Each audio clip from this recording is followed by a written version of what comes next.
So, what did you expect? That's pretty much what I'm going to title this. What did you expect? This one might be a little longer than yesterday's video.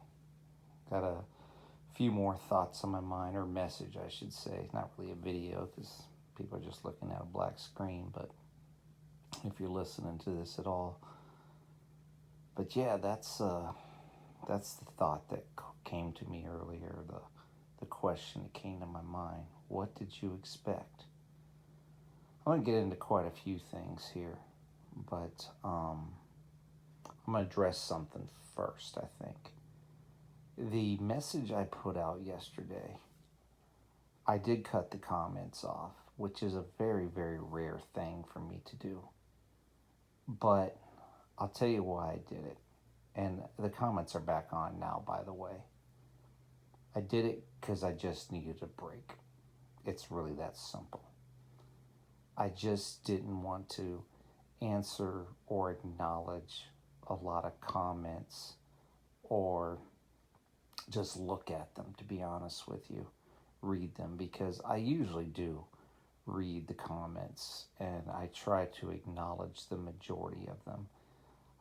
If I, read them and don't say anything at all, it's usually because I don't even know what to say, or I may not agree, or I just kind of leave it up there to see if other people are going to respond, or just to see if the, whatever people are saying comes to pass or not. And I just kind of leave it there and I guess we'll just wait and see. Everybody has their beliefs and their predictions and their thoughts on things, their opinions, and that's fine, I mean, a lot of times it's kind of like, just, we'll see, I mean, that's fine. Post whatever you like about, what you think is going to happen here in the near future. And, is the government kind of continue to stay shut down? Is it going to be opened? Are people going to get their benefits? They're going to get half their benefits, less than half their benefits, no benefits at all? It all remains to be seen. It's all kind of wide open, wide open space. So, yeah, but I did cut them off because I just didn't want to deal with it yesterday. I was like, I knew I was going to have a busy day ahead, and I did. And I just didn't want to feel like I needed to respond to a lot. But I did get some emails, and, people did, one particular person did respond or did, leave a message I thought was kind of interesting, because they left a comment, I should say, on a Rumble video I posted, from God's Soldiers Ministry, I think it was. But anyway, I can't remember what the name of the Rumble video is, but that's the ministry, But anyway, and I did address, the questions that the individual had. And I can understand how a video like yesterday sounded condescending, harsh, mean, unfeeling, heartless, unsympathetic, unempathetic. That's a word, just lacking in empathy or sympathy. I can understand that. And I mean, I get it. However, let me explain, okay? I'm just going to explain this. For me personally, on a personal level, and I'm sure many other people that have been doing what I've been doing for the last 10 years, pretty much, over 10 years, about 6 on YouTube between the two channels, but overall about 10 years of trying to get a message of basically warning out, but also, trying to inform, to help, to support, to encourage. A lot of times, to be completely honest, it's just like trying to get people to get off their butt and do something. kind of reminds me of an Eagles song called "Do Something." It's kind of interesting song. I mean, I know people, whether you like Eagles, don't like the Eagles, whatever, but they have this song called "Do Something," and it's just interesting to me. It's just like, yeah, do something. But anyway, it's just where my mind goes. But I mean, honestly, I just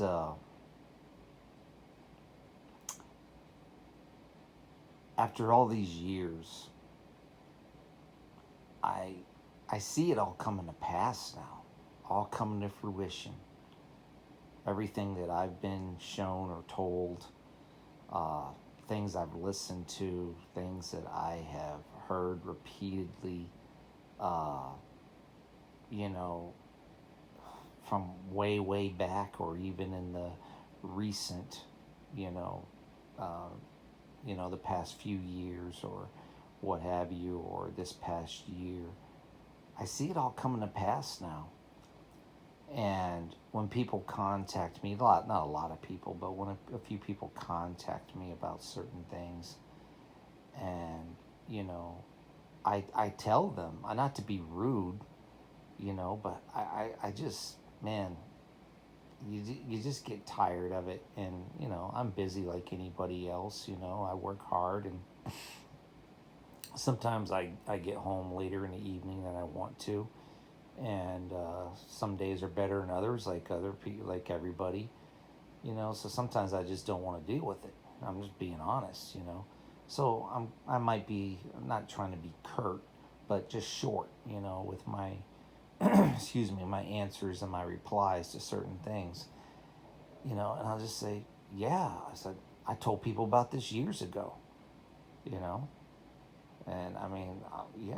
And sometimes I'll even say, I told people, I informed them years ago, long time ago, old channel, even when I was back on Devil Book, or had YouTube chat groups, and when they allowed those. And man, yeah, this is stuff I talked to people about a long time ago. Not just me, but other people. But people forget, and I understand that, because life goes on, month after month, year after year. Time goes on, time marches on, you know, and I mean, a lot of times just people forget, or they just get on with their life and they don't remember, or maybe they don't think it applies, or whatever else. But I know in my heart and in my mind and the notes I keep, it's like, yeah, I told people about this a long time ago. So, when people get all up in arms about, the new mayor of New York City, and, Sharia law, and, and Islam, and the Quran, and all the rest of this stuff, I'm like, well, what did you expect? I mean, what did you expect? The writing's been on the wall for a long, long time. And, you know, but before I get too far ahead, let me address some of the questions that, were asked, or some of the things that were implied regarding the last message I put out. Um, we're not supposed to, let people know, I guess, lo- you know, the whole right hand, left hand thing, okay? I mean, you don't talk about what you're involved in as far as ministry goes, and what you do for people, or whatever else. But because it was brought up, because I received a direct questioning, um, not really an accusation. I mean, the person was kind, but they were questioning, like, have you ever been through hard times? Have you ever lost a loved one, kind of thing? I don't remember all their questions. Would you say the same things, in this message? Would you say that in front of Jesus himself, and so forth and so on? And just, would you, have you ever done anything to help other people? Or, have you, do you kind of like, do you practice what you preach? Yes, I do. But I don't talk about it. I don't, I don't, mention the people that I've helped, because they know who they are. More importantly, God knows who they are. But yes, when I've had the opportunity, which is pretty rare, and for the most part, I don't do it anymore because I just simply don't feel led to. But yes, there have been times where I've really gone out of my way to help people financially when I've been able to. But like I said, that's a very rare thing, especially nowadays. I've offered people a place to stay before. Uh, I've, ministered to people as much as I'm able to, on the streets, the homeless. I hand out Bibles when I have the cash. When I feel led to, I will give them a Bible and cash. I get Bibles from the Dollar Tree, which is like $1.25 now, but you can buy a bunch of Bibles. Bad thing is they're very small print, and sometimes you can only find the New Testament, but other times you can find a full Bible that has a little larger print. And I always try to keep that in mind. A lot of times people can't read this because the print's so small. But I really can't do anything about that unless I buy a bunch of magnifying glasses to give them, give them out with the Bibles. Um, my wife and I have volunteered at food pantries. Um, I do what I can to help with disaster relief, not physically, but financially, in and out of the United States. Um, so, yeah, I do try to practice what I preach. So it's not that I'm unsympathetic or kind of like sucks to be you type attitude. And it's not that I don't care. It's the fact that so many people for so many years have been telling people the truth and not lying, not expecting or wanting anything in return, not having their channels monetized, not making it a 501c3 type thing, or getting any type of tax deductions. They have just simply been presenting and telling people the truth and warning and informing and encouraging people to get ready, encouraging people to prepare in every way, and to try to get people to realize that this comes to an end one day. There is a payday someday, as Pastor Ben Faircloth has said so many times. And yeah, I sent him my message, and he kind of, from yesterday, he goes, "You're so mean, LOL," because it did come off as mean, and I understand that, but that was not the intention. And it also inspired a couple other people, because I got an email that said, "Man, I wasn't going to release this," and it said, "But then I heard your message, and I'm going to now."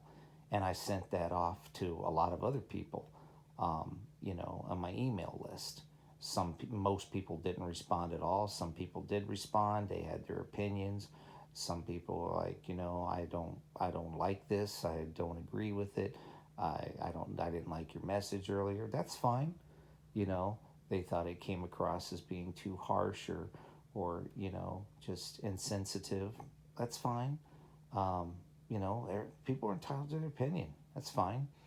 Um, and then others, I guess that they kind of they questioned it, uh, but I'm just thinking to myself, well, my message from yesterday did inspire some people.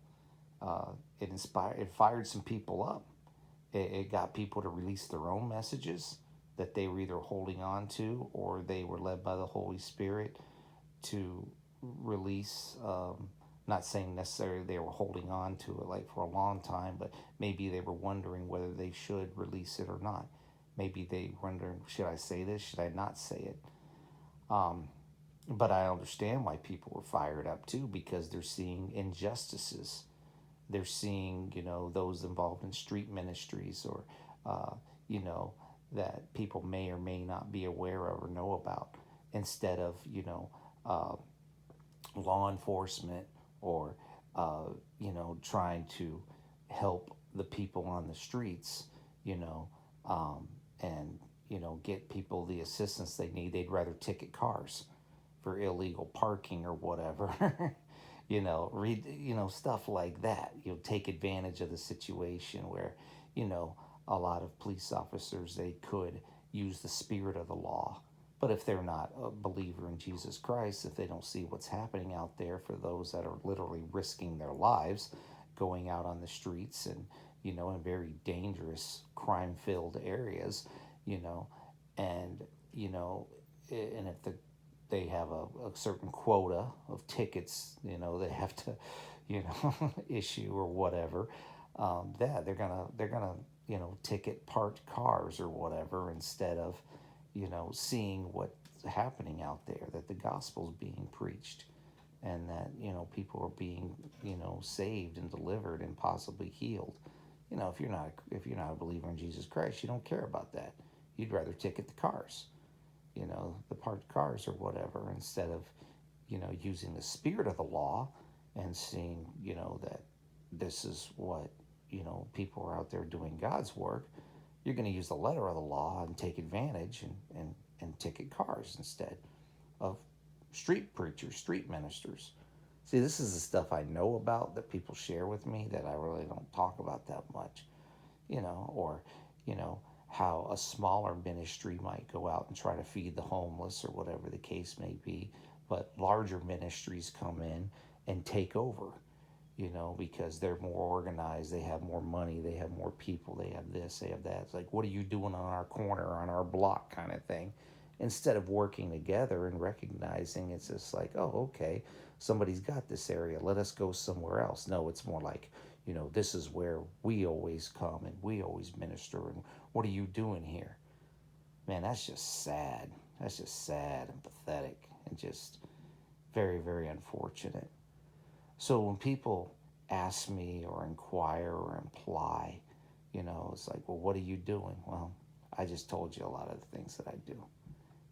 I'm not involved directly with people that are out on the streets doing street ministry because I don't live anywhere near them, and I don't have the opportunity to go traveling, different places that they do for whatever reasons. I just don't.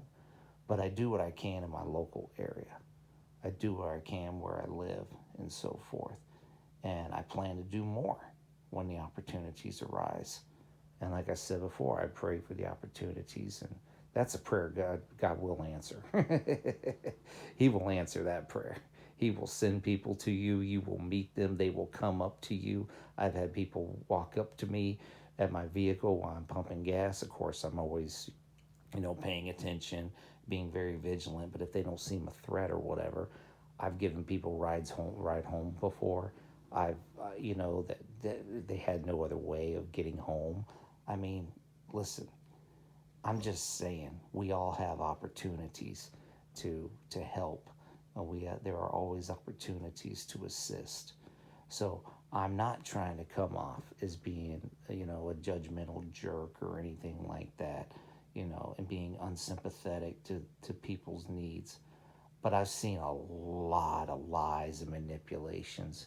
I've seen a lot of people that, they just don't want to do anything, and they expect other people to pay their way. I'm not talking about the people that are struggling and trying to make ends meet, and they just keep getting hit, taking hit after hit after hit. I have all the sympathy and understanding in the world for those situations. I'm talking about the liars, the manipulators, the schemers, the lazy bums out there that don't want to do anything. Those are the people I'm referring to. So like I've said before, if the shoe fits, wear it. But if it doesn't fit, then don't wear it, I mean, I even said to one person, it's just like, I mean, if it were me and I listened to a video like that, and it's like, wow, this guy really comes off as being a major jerk, I'm really offended by this. I would ask myself, but why am I offended? Am I offended because of what he's saying or how he's saying it? Or am I offended because some of the things he's saying is right? And maybe I'm convicted by it? Or maybe I should be convicted by it. See, I would ask myself those questions. That's just me, though. I say if something is offensive or offends me, I ask myself, well, why am I offended by this? I mean, and there could be very good reason. It could be just offensive in general. And in other ways, other times it might be, man, maybe I'm offended because I need to do something about this. Because maybe he's talking to me, or maybe she's talking to me, or they're talking to me, or whatever else, without addressing anyone directly, you know, because that's what messages like that do. So, as much as they may seem harsh or mean or cruel, that is not the intention. I'm just speaking from my heart. I'm speaking from what I observe. I'm speaking from what I see from a man that has been around, a man that has been to a lot of different places, a man that has seen a lot of pain and suffering, a man that has seen people at their best and their worst, like I'm sure we all have before. A man that knows who I want in the foxhole with me and who I don't, you know, uh, because I pray about it and I ask the Lord for discernment and wisdom on these things. A man that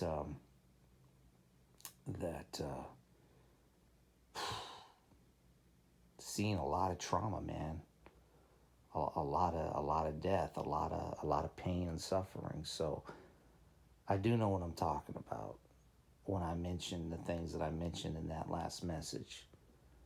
And I don't think people realize how bad it's about to get. I don't know when. I don't know if it's going to be weeks, days, weeks, months. I'm guessing weeks and months, but I don't know. That's just a guess. But again, what did you expect?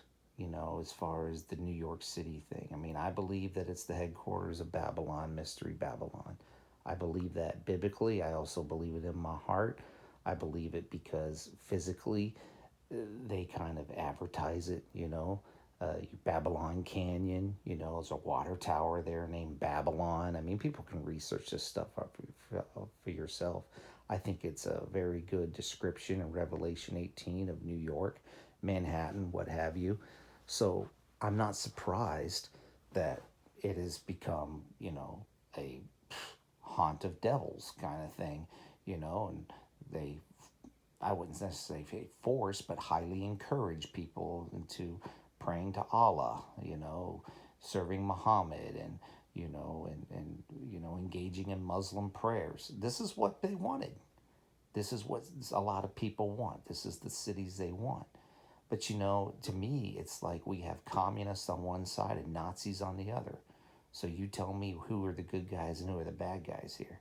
People say, well, that's harsh, that's mean. Well, if you do your research, I mean, if you really do your research and you really delve into people's backgrounds and you really delve into what they're all about, it doesn't look good. It's kind of like the same people that say that this is a Christian nation and we've been founded on Christianity. No, we weren't. The founding fathers were mostly Freemasons. If people care to research, if people care to find out the truth, if they really, really want to know the truth, it makes a whole lot of sense. But people gotta want to know. They gotta want to care. They gotta want to do the research. They can't just, you know, go on what some MAGA pastor, mega MAGA church says or whatever else. I mean, because they're always going to lie to you and they have their agenda and their narrative and they're ignorant. They're even stupid because they don't want to research. They won't want to know the truth of things. Not if it goes against their agenda or their narrative. Not if it goes against their beliefs. I mean, they drank so much, you know, patriotic Kool-Aid over the years that I don't know. I don't know if it could even ever leave their system, because it's they'll never get it. Some people will just never ever get it. So when you see things like these elections, selections, or whatever, and the people in power and control, or the puppet here, the puppet there, What did you expect? I mean, if you read the Bible, if you read about prophecy, if you read, the books of the Old Testament and the New Testament regarding prophecy, it shouldn't be a surprise. This should not shock people. And I don't think they should really be all up in arms about it. Yeah, be concerned that Sharia law is coming, is basically here, especially if you're a woman. Sure, absolutely. Women really need to understand, what the Quran says regarding Sharia law and so forth, because to protect themselves and, men, husbands, to protect your wives and your daughters for sure, especially if you're living in a major city that has an Islamic stronghold. Yeah, you can't be ignorant. You can't be, but at the same time, you shouldn't be shocked by it. I mean, this is Mystery Babylon. New York City is the headquarters of Mystery Babylon. That's what I strongly believe. If people don't want to believe me or they don't agree with that or whatever, that's fine. You'll see it soon enough. Just like everything else. I said, you don't have to be a prophet. You just got to be a researcher. You just got to know, you just got to see beyond page one, as they say. You got to look beyond page one. You just got to, see what's really going on out there. Like all of the symbolism of everything. A guy fainting while talking about pharmaceuticals. Oh, there's a coincidence. The UPS crash, and then look at all the flight delays and cancellations and everything else. Yeah, there's another coincidence. I mean, it's all connected. Kind of like, again, I'll go back to this. Why not? In the movie V for Vendetta, toward the end, the detective is kind of like putting all the pieces together, the inspector. And he's just like, I can't put my finger on it, but it's like it's somehow all connected. Even all the way back from Guy Fawkes in the 1500s to what they were dealing with at that time. He said, it's all connected somehow. It's just a feeling he had, but he couldn't escape the feeling because somehow it's all connected. See, but if people don't want to connect the dots, if they can't see past page one or don't want to, then they don't get it. And they won't get it because it doesn't fit the narrative or the agenda. So, anyway, um, for those of you who were offended by what I said yesterday, I would just ask you to question why you're offended. If you're offended because of me, then unsubscribe. Then don't listen to me. If you're offended because of what I said, then take it to the Lord.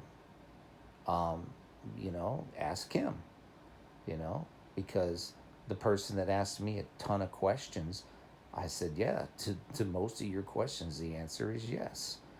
Because um, the Lord is not willing that anyone should perish. And some messages are harsh. Some might even come across as being mean. Uh, but at the same time, for all of us, the truth does hurt. And um, it's painful for everyone when the truth hits. Uh, but I am not unsympathetic. I am not unfeeling toward my fellow man or whatever else. I'm not going to lie. I try to avoid people as much as I can because that's just my personality. That's just my temperament. But when I see pain and suffering, I'm the first to jump in.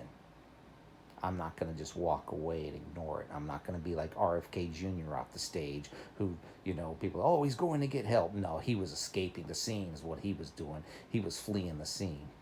And I'm not going to be like the dumpster who stands up there and, oh, this is a great photo op. People don't know what I'm talking about.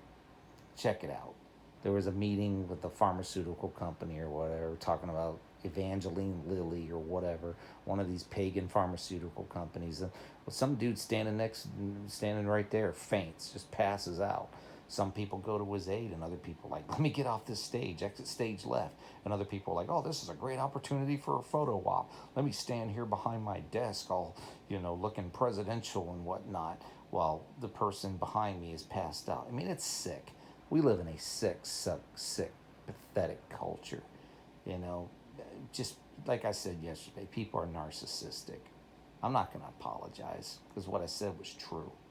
You know, and when the flights, excuse me, are continually canceled and delayed, and people get stuck at airports, and they do live a real life planes, trains, and automobiles, where it's like, okay, we can't get out by plane. Let's see if we can do the train. Okay, see if we can do the bus. Let's rent a car. Let's do whatever the heck we have to do to get back home. You know what I'm talking about. The movie with John Candy and Steve Martin.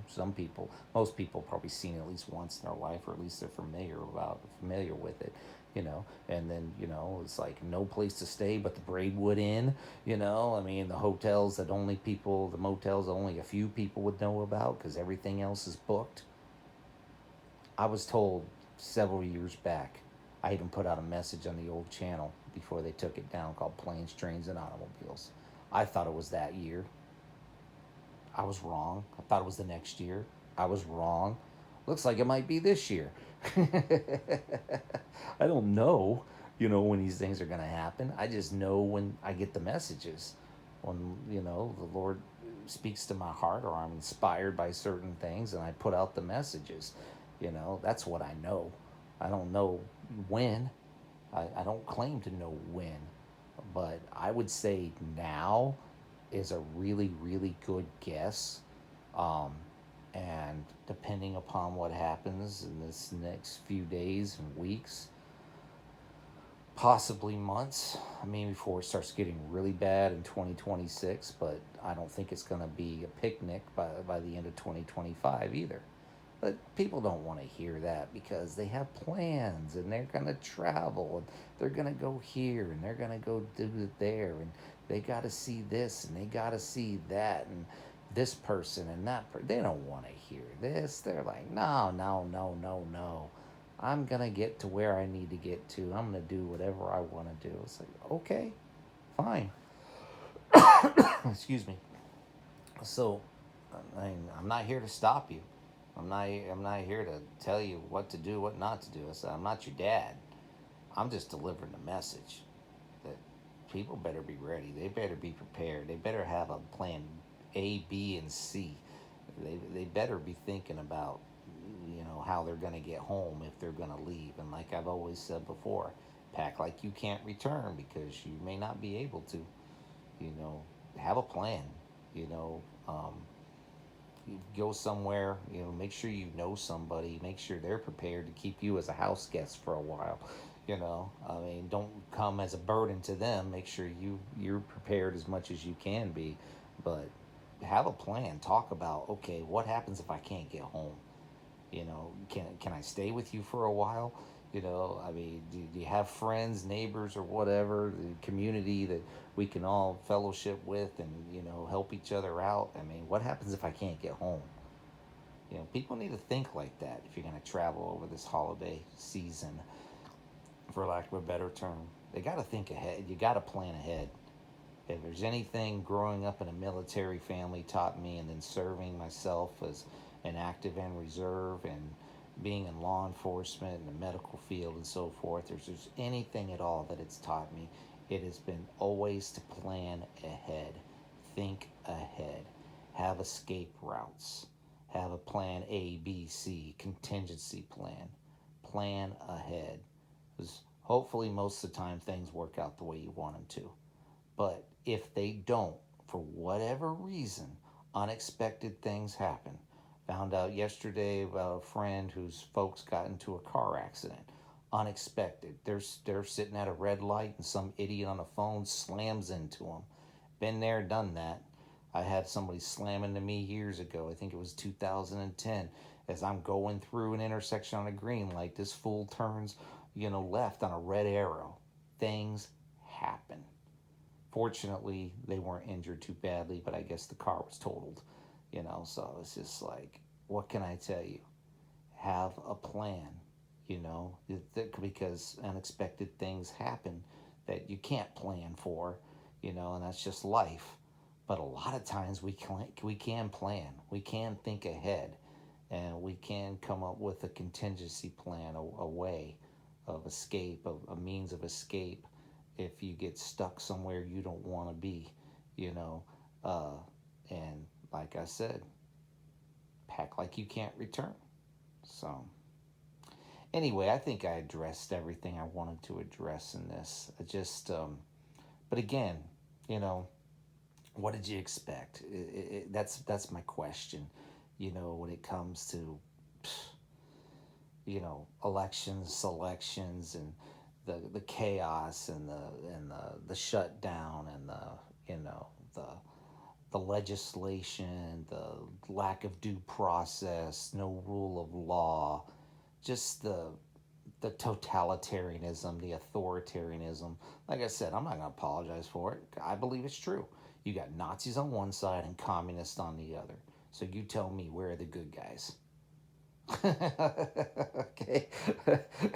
This is Mystery Babylon. We've been warned. We've been told. The word told us. The word warned us. Men like Ben Faircloth told us for years. He can't do it now, but he did for years. David Wilkerson, Dimitri Duduman, Henry Groover. I mean, you name it. I mean, there's many, many others that I'm missing, but those are the ones that are coming to mind right now. I mean, Hank Pogue now, Eric Hale now. I mean, you know, Will. I don't want to give his last name. I don't think he ever does. But Will, who preaches in Kensington now. I mean, we've been told, we've been informed, we've been warned for a long, long, long time, and now it's here. And so, again, what did you expect? All right, y'all have a great day. Take care. God bless. Bye bye.